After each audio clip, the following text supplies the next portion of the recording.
RSS आता झेनझी आणि Zen alpha तरुणांशी संवाद साधणार आहे।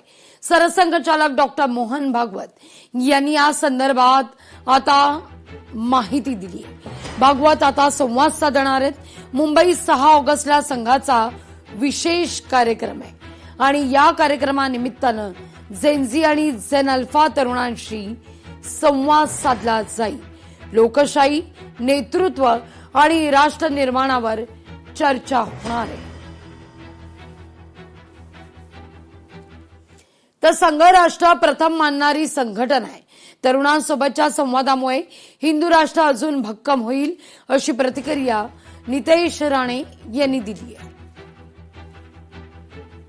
मला वाटतं राष्ट्र स्वयंसंघ हे राष्ट्र प्रथम मानणारे एक ते संघटना आहे आणि म्हणून येणाऱ्या कालावधीमध्ये आपल्या भारत मातेला जे खऱ्या अर्थाने जे त्यांना आम्ही भविष्य मानतो त्यांच्याशी संवाद साधून अगर आपल्या या हिंदू राष्ट्राला अजून भक्कम करण्याच्या दृष्टिकोनातून आमचे आदरणीय सरसंघचालक अगर भूमिका घेत असतील, संवाद साधत असतील, ते निश्चित पद्धतीने स्वागतार्ह आहे।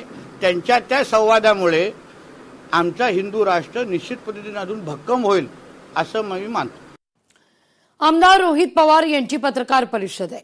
सकाळी 11 वाजता पत्रकार परिषदेचं आयोजन आहे। MSCET आणि स्पर्धा परीक्षेतील इतर गैरव्यवहार या संदर्भात या पत्रकार परिषदेतून ते भाष्य करतील।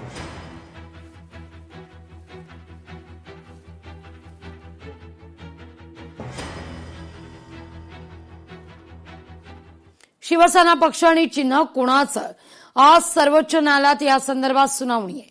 सुनावणी दोनही पक्षाकडून अंतिम युक्तिवाद केला जाणार आहे। सकाळी 11 वाजल्यानंतर सुनावणीला सुरुवात होण्याची शक्यता वर्तवली जाते।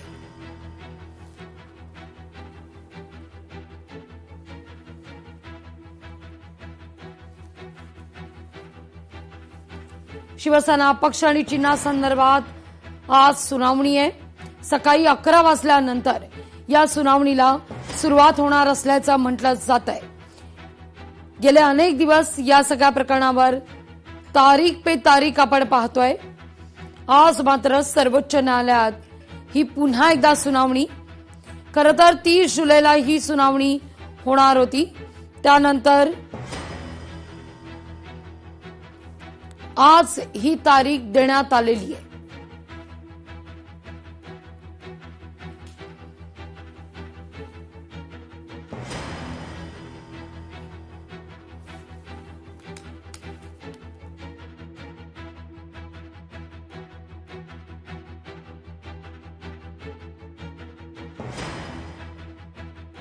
वळूया पुढल्या महत्त्वाच्या बातमीकडे।